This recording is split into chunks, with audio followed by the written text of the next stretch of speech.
జనవరి 26వ తేదీన ప్రభుత్వం ప్రతిష్టాత్మకంగా 4 పథకాలను అమలు చేసేందుకు శ్రీకారం చుట్టింది. ఈ నేపథ్యంలోనే సిద్దిపేట జిల్లా రూరల్ మండలం పుల్లూరు గ్రామంలో కొత్త రేషన్ కార్డు ఇందిరమ్మ ఇల్లు, ఇందిరమ్మ ఆత్మీయ భరోసా, రైతు భరోసా పథకాలకు ప్రజల నుంచి దరఖాస్తులు తీసుకున్నారు. ఫారెస్ట్ సెక్షన్ ఆఫీసర్ ప్రత్యేక అధికారి మల్లేశం అనంతరం మాట్లాడుతూ ఈ దరఖాస్తుల స్వీకరణ నేటి నుంచి 4 రోజుల వరకు కొనసాగుతుందని తెలిపారు. ఇది నిరంతర ప్రక్రియ అని దీన్ని ప్రజలందరూ సద్వినియోగం చేసుకోవాలని అన్నారు. నా పేరు సురేష్ గౌడ్, మాది పుల్లూరు విలేజ్ అండి. అయితే ఈ ప్రజాపాలన స్టార్ట్ అయిన నుంచి అప్లికేషన్లు తీసుకుంటున్నారు కాబట్టి అప్లికేషన్లు అందరూ తీసుకుంటారు, కానీ ఇంకా ఏది అంటే అమలు కావట్లేదు. ఊర్లో రైతు రుణమాఫీ అన్నారు, రుణమాఫీ సగం మందికి వచ్చింది, సగం మందికి కాలేదు, ఇంకా రుణమాఫీ కాలేదు. అయితే డబుల్ బెడ్రూమ్లు మిగతా అంటే పాత బీఆర్ఎస్ పార్టీ ఉన్నప్పుడు డబుల్ బెడ్రూమ్లు పుల్లూరుకి రాలేదు. ఇప్పుడు ప్రజాపాలన అని ఒక 600 మంది లిస్టు చదివారు.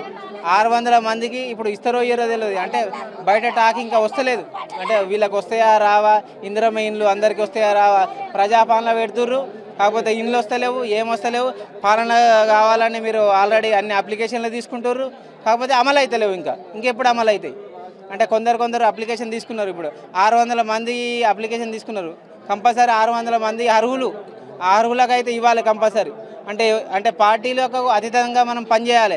ఇప్పుడు మీది బీజేపీ పార్టీ, మీది కాంగ్రెస్ పార్టీ, టీఆర్ఎస్ పార్టీ అని కాకుండా అందరూ పార్టీలకు అతీతంగా తీసుకొని 600 మందికి అయితే 600 మందికి ముందు అయితే ఫస్ట్ విడత ఎంతమందికి వస్తుందో వాళ్ళకు మనకు ఇప్పియాలి. ఏది మన ఇందిరమ్మ ఇండ్లు.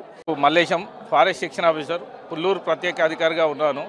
ఈరోజు గ్రామసభ సందర్భంగా తెలంగాణ ప్రభుత్వం ప్రతిష్టాత్మకంగా 4 స్కీములు ఏవైతే ఉన్నాయో, రైతు భరోసా, ఇందిరమ్మ ఇండ్లు, కొత్త రేషన్ కార్డులు మరియు జాతీయ ఉపాధి హామీ పనికి సంబంధించినవి, ఇందిరమ్మ ఆత్మీయ అని చెప్పేసి ఈ స్కీములు ఏవైతే ఉన్నాయో పుల్లూరు ప్రజలకు అందరికీ కూడా కులంకషంగా వివరించడం జరిగినది.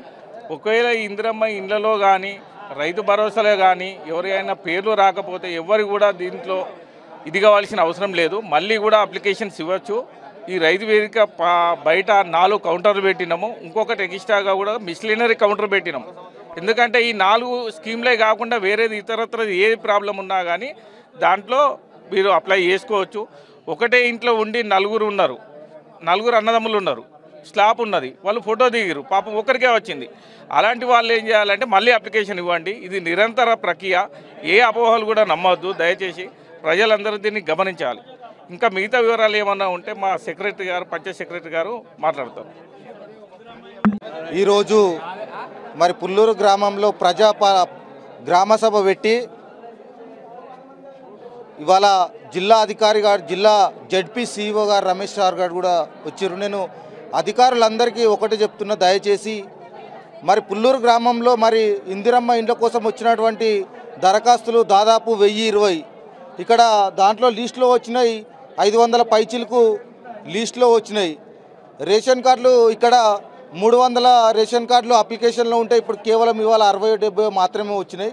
మరి అలాగే రైతు భరోసా అంశానికి సంబంధించి మరి వ్యవసాయానికి ఆమోదయోగమైనటువంటి భూములు అని చెప్తా ఉన్నారు. చాలా భూములు కూడా గత ప్రభుత్వం ఇందిరమ్మ ఉన్నప్పుడు అసైన్డ్ భూములు ఇవ్వడం జరిగింది. ఆ అసైన్డ్ భూములు కేవలం వర్షాధార పంటలు మాత్రమే కొన్ని ఉన్నాయి, కొన్ని వర్షాధార పంటలు ఉన్నాయి. మరి ఇప్పుడు వర్షాధార పంటలకే పండాలంటే మరి చాలా మటుకు ఇప్పుడు గ్రామంలో సగం భూములు కూడా ఇప్పుడు వర్షాధార పంటలే ఉన్నాయి. కాబట్టి మరి వాటిని ఏ రకంగా చూస్తున్నారు అధికారులు అనేది కూడా ఒక అంశం ఉన్నది. మరి ఈ ప్రజలను దయచేసి మభ్య పెట్టకుండా వాళ్లకు న్యాయం జరిగే విధంగా చూడాలని కోరుకుంటున్నాం. ఎందుకంటే మరి పుల్లూరు గ్రామం దాదాపు 4000 ఓటర్లు ఉన్నటువంటి ఈ గ్రామంలో గత 10 సంవత్సరాలు గత బీఆర్ఎస్ హయాంలో కూడా ఒక్క డబల్ బెడ్రూమ్లు కూడా రాలేదు. మరి ఇప్పుడు ఇవాళ తూతూ మంత్రంగా అధికారులు వచ్చి మరి పైనుంచి మాకు ప్రభుత్వం నుంచి ఆదేశాలు వచ్చినాయని చెప్పేసి వచ్చి చెప్తా ఉన్నారు. కానీ మరి నిజంగా ఇవన్నిటి లబ్ధి చేకూరేటువంటి అవకాశం ఉందా లేదా అని చెప్పేసి కూడా నేను అధికారులను అడుగుతున్నాను. ఎందుకంటే మరి ఒక నియోజకవర్గానికి 3500 ఇండ్లు అని చెప్పేస్తే కేవలం ఒక పుల్లూరు మేజర్ గ్రామ పంచాయతీలోనే దాదాపు ఇవాళ 1000 అప్లికేషన్స్ వచ్చినాయి. దాన్ని మీరు ఏ రకంగా దీనికి ఒక సర్క్యులర్ లేకుండా ఏం లేకుండా మరి ఆగం